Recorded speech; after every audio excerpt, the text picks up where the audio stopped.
नमस्कार मैत्रिणींनो, ज्योत्स्ना रेसिपीमध्ये आपले खूप खूप स्वागत आहे। आज मी रेसिपीनं दाखवता माझ्या घरी नागपंचमीची पूजा कशी केली ते दाखविणार आहे।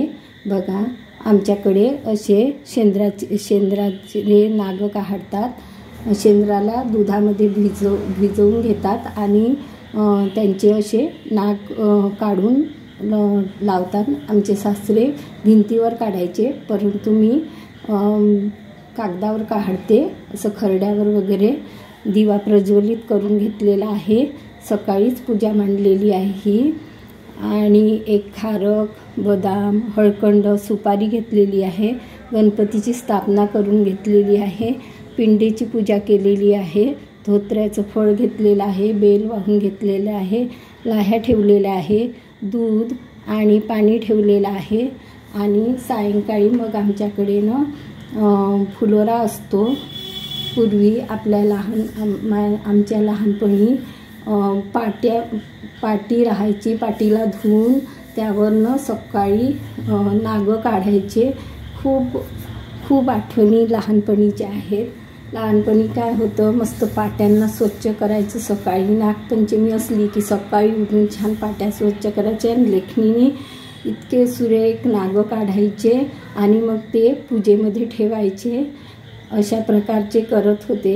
आता काय, आता पाट्याही राहिल्या नाही आणि मुलांना तेवढी आवडही राहिलेली नाही आहेत।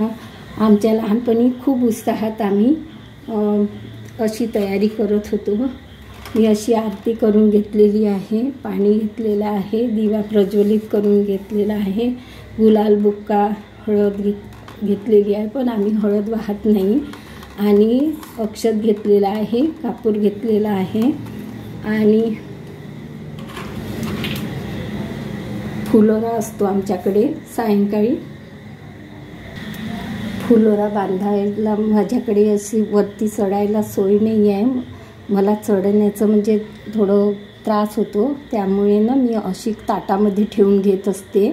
बघा, 5 करंज्या, 5 घनुले बनवतो आम्ही, 5 पात्या, 5 वडे आणि 5 वेण्या। अशा प्रकारचा फुलोरा असतो आमच्याकडे। आणि सायंकाळी चणे, पुऱ्या आणि भात बनवतो। तो पण पांढरा बनवत नाही आमच्याकडे, हळद टाकून बनवतात। वडे अशा प्रकारचा नैवेद्य लावतो सायंकाळीला। आणि नारळ फोडतो। मग आरती करायची आणि त्यानंतर कापूर लावायचा आणि मग नारळ फोडायचा। अशा प्रकारची आमच्या घरची साधी सोपी पूजा आहे। कशी वाटली तुम्हाला माझी साधी सोपी पूजा? कमेंट्स करून कळवा। पुन्हा भेटू नवीन व्हिडिओसोबत। तोपर्यंत मस्त राहा, खुश राहा, आनंदी राहा, हेल्दी राहा। धन्यवाद।